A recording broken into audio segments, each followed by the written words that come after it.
मोदी जानते हैं कि किस प्रकार समाचारों पर रहा जा सकता है। उन्होंने कश्मीर में 370 नहीं हटाया जनाब, उन्होंने 370 का टारगेट दे दिया।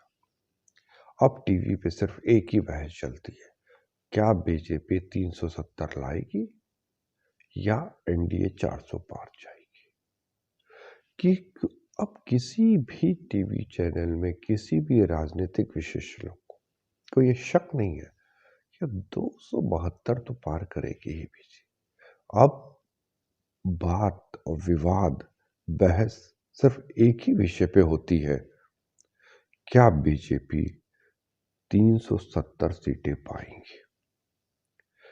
आइए एक वीडियो देखते हैं किस प्रकार उसमें विजय त्रिवेदी और अन्य विश्लेषक इस बात पे कर रहे हैं कि किस प्रकार बीजेपी ने एक मीडिया एजेंडा सेट कर दिया है 370 का।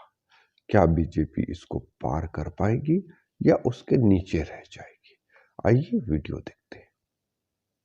विजय त्रिवेदी, आनंद जी, अनंत ने हालांकि 350 का एक आंकड़ा दिया, बड़ा दिलचस्प जगह पे मैं छोड़ा है। आपका विश्लेषण क्या है विजय जी?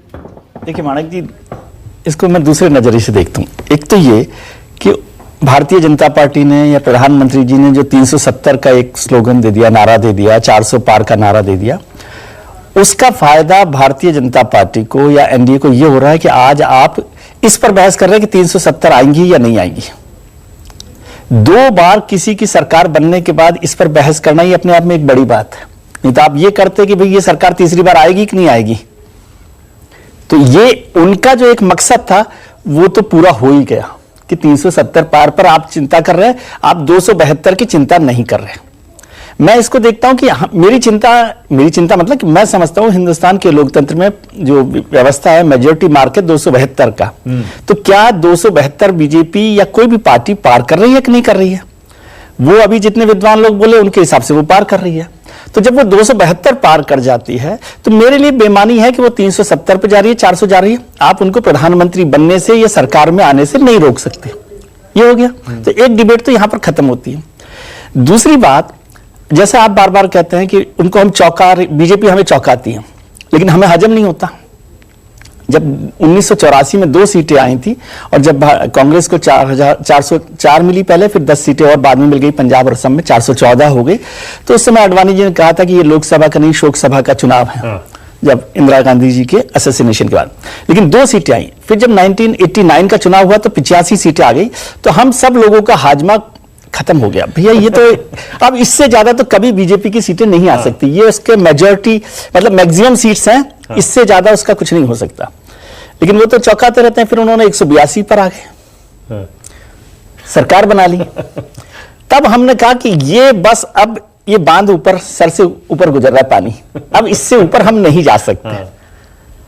फिर जब 2014 आया तो 282 सीटें हो गई।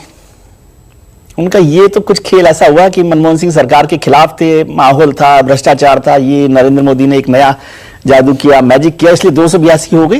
इसलिए जब 2019 की बात आई ना तो सब लोग कह रहे थे कि ये तो हो ही नहीं सकता, क्योंकि 282 से ज्यादा सीट किसी भी हालत में नहीं आ सकती। फिर 2019 में 303 सीटें आ गई। तो हमारे सब मित्रों ने, हम सब लोगों ने कहा कि ये तो बालाकोट की वजह से आ गई। पुलवामा बालाकोट है ना।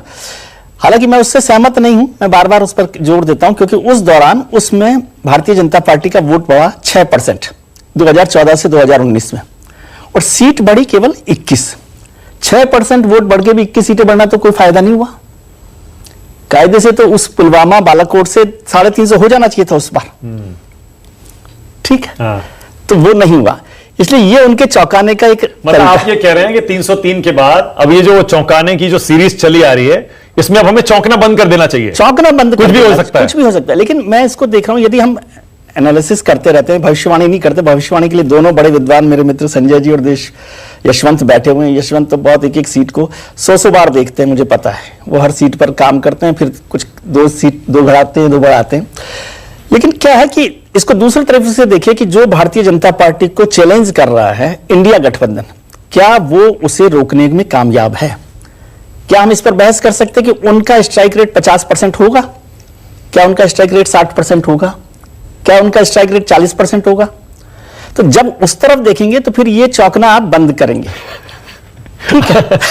आप जो थोड़ी देर पहले कह रहे थे ना कि बीजेपी ने अपनी स्ट्रैटेजी में कामयाब हो गई है, तो या 272 की चर्चा नहीं हो रही और 400 की चर्चा हो रही है, उसके लिए देखिए सिर्फ बीजेपी की स्ट्रैटेजी नहीं है ना, उसकी तो दूसरी तरफ भी तो देखिए, बिल्कुल जो आप वही कह रहा हूं। इंडिया गठबंधन में हुआ क्या, असेंबली इलेक्शन जब कांग्रेस पार्टी पूरी ताकत लगा रही थी, और मुझे बहुत स्ट्रांगली लगता है विजय जी, अगर कांग्रेस पार्टी ने असेंबली इलेक्शंस में अच्छा किया होता तो एक माहौल गठबंधन अच्छा बन गया होता, तो आज वो चर्चा दूसरी हो रही चर्चा।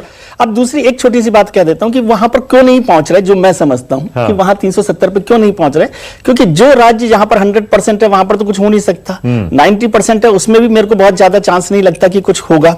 एक उत्तर प्रदेश ऐसा राज्य मुझे लगता है जहां भारतीय जनता पार्टी बढ़ सकती है। यशवंत जी की इस बात से मैं थोड़ा सा कम सहमत हूं कि बीजेपी को मुश्किल हो सकती है, जो सहयोगी है उनके सहारे वो 400 पहुंच सकती है।